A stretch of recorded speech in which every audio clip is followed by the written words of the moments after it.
Student athletes are vying to be state champions this week, and you can see what happens in all the spring sports on the Friday Night Frenzy. Sports reporter Mark Robbins is here now to give us a sneak peek at the biggest games. Hey, Mark. Hi, guys. Talk to me.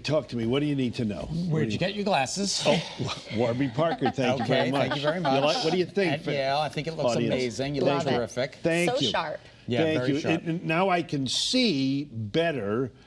Maybe it looked a little better, but I can certainly see better the events that I'm covering.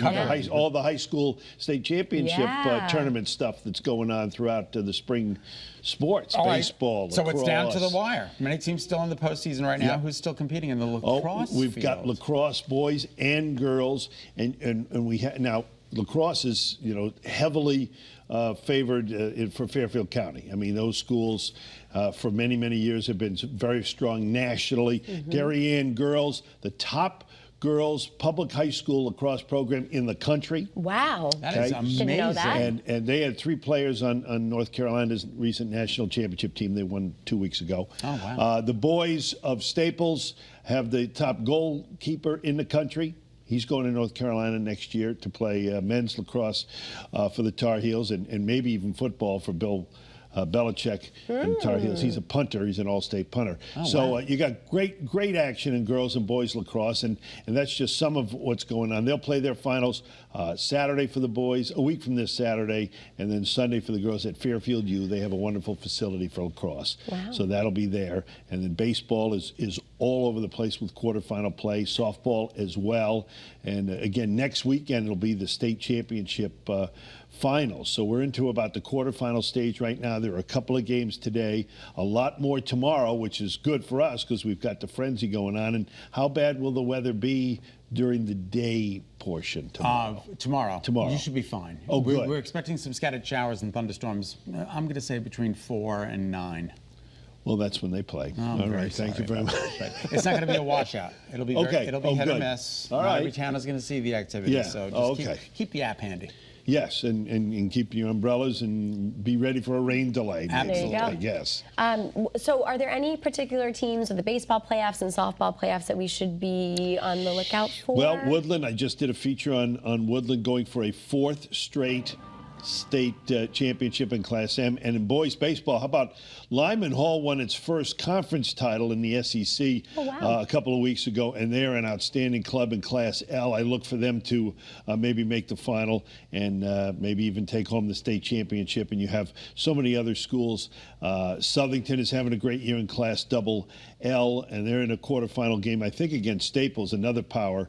That will be on Saturday as well. So one of those 2 teams might not only win a quarter, but I think we'll make it to the Double L, which is the biggest, the most populated schools, the championship game. And those baseball games, of course, are Friday and Saturday next week at Palmer Field. Okay. Now that's we're talking exciting. softball? Softball.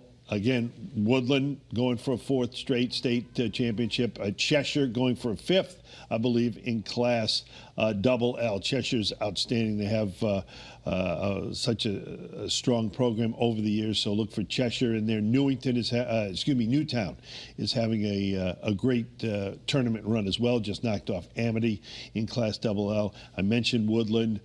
Coventry and Ellington, outstanding programs in Class S, even in the small schools. Outstanding softball. Connecticut is a great softball state. And it goes back to, when the Brakettes were playing in Stratford and having such national championship amateur, women's teams. Wow.